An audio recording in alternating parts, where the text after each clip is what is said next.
when I see people people talking about other children, I just say you shouldn't do that.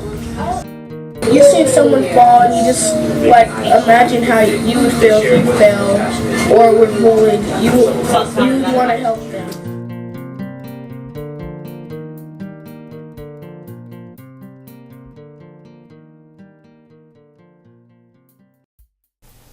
Social emotional learning, to me, is the learning that goes on around the foundational skills that help people to be successful in life.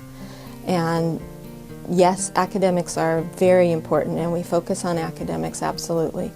However, academics without the ability to relate to other people, self-awareness, the ability to plan and complete projects is not enough. And we know to be successful that our students need all of those social emotional learning skills as well, those competencies. Social emotional learning, or SEL, forms the foundation for school, college, career, and life success. It's the essential element to all successful relationships. SEL is defined as the process by which kids and adults acquire key competencies to build self-awareness, such as knowing your values, strengths, and weaknesses, to regulate and manage emotions, to build social awareness, such as empathy, to build positive relationships, and to make ethical and responsible decisions. In Sacramento City Unified School District, we're collaborating with the Collaborative for Academic, Social, and Emotional Learning, or CASEL, to systemically implement social emotional learning across the district. Our goal is to systemically integrate SEL into instructional practices, embed into academics, expand beyond the classroom, and to explicitly teach the skills using evidence-based curriculum such as Second Step and School Connect.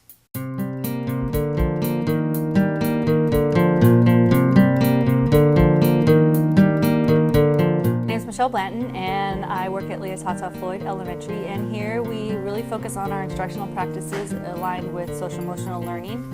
One of the things we found that is highly important is our relationships with students, and we work really hard to make sure we build relationships with them inside the classroom and outside of the classroom.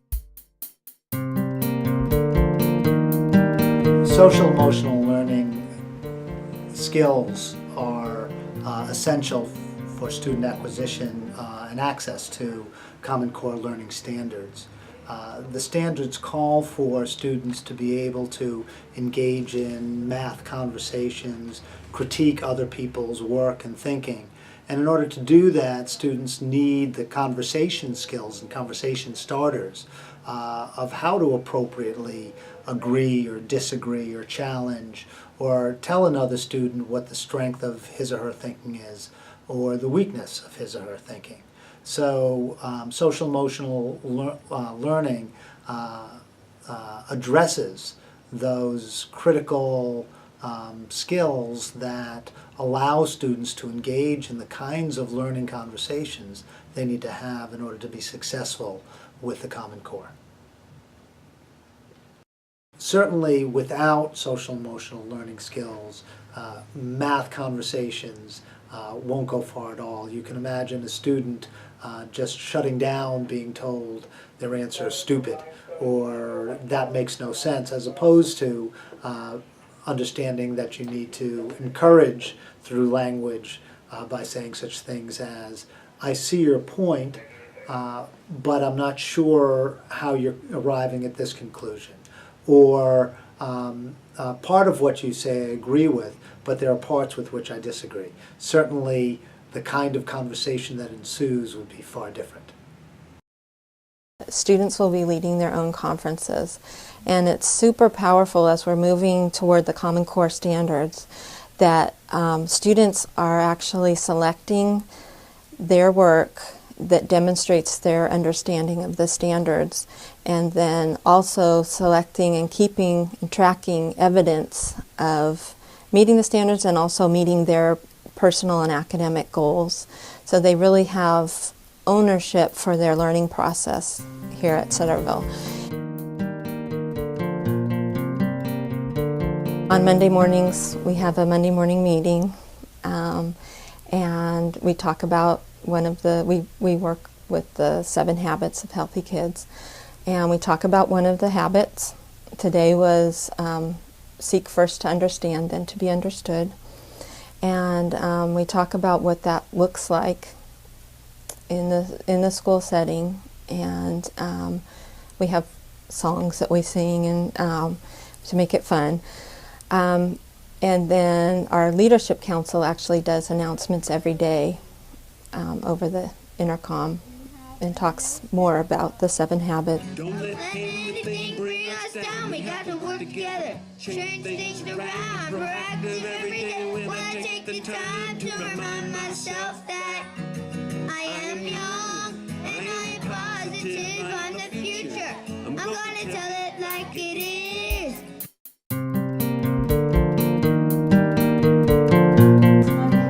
Is the key.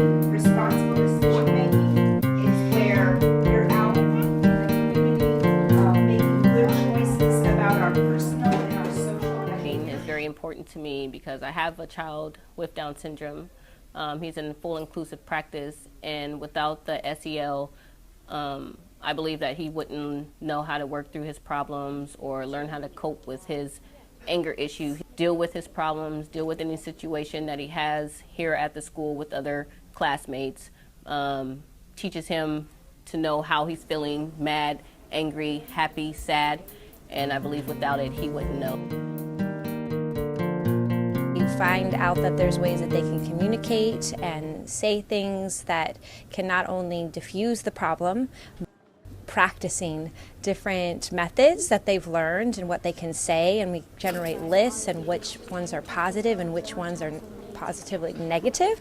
So at Oak Ridge, I know that a big philosophy that we have is that social emotional learning, while academics is always obviously important, that's the purpose and fundamental reason why kids come to school, I would stress that social emotional learning is probably 51% important versus 49% academics. So slightly more important because as kids maneuver through the path of college and career bound and getting ready for future jobs and everything like that, it's how they are as people, how they interact with other students in their classes, apply for a job, all those things are going to, their social emotional learning is going to be the key ingredient that's going to help them be successful. Second step, I learned that you could tell if somebody's if they're hurted by your words or not. See, say if somebody's shriveling up and trying to move away from you, but trying to talk to you at the same time, that means that they're uncomfortable with you talking to them that way. What I've learned is that if you're just standing there when you see someone getting bullied and you start laughing too, you're part of the bullying. But when you step up and say something to the bully, stop messing around with him or her, you're part of the solution. Well, in this class, I learned how to handle conflict between, family, at home conflict, conflict between relationships with my girlfriend, and, conflict in school, how to bring my grades up and how to really apply myself in a really professional manner. After second step, we see far less incidences of that. We find that students are catching themselves in situations where they have more power than they felt like they did before, or they're able to reflect on how they could have solved a problem differently, and that might not have been happening as often before. So we've definitely seen a change and improvement. Well, it's helped me because I had a little sister and I've been mean to her, I gotta admit, and when I learned the SEL skills, I try to put it in practice with my family. And what I've learned too from my teacher is that even though they're just your family, it doesn't mean you could still treat them bad. If they're your family, you should actually love them more. I've always had a problem with teachers, but since I've joined this program, I have no problem talking to them and communicating with them. Ideally, our students are going to go on to college and career things. Then they learn how to socialize with other people and be part of a team, be part of a system, so they can be successful and effective in life. I truly believe that children and adults learn best when they know they're cared for and they feel supported and are given the tools they need to make that next step forward.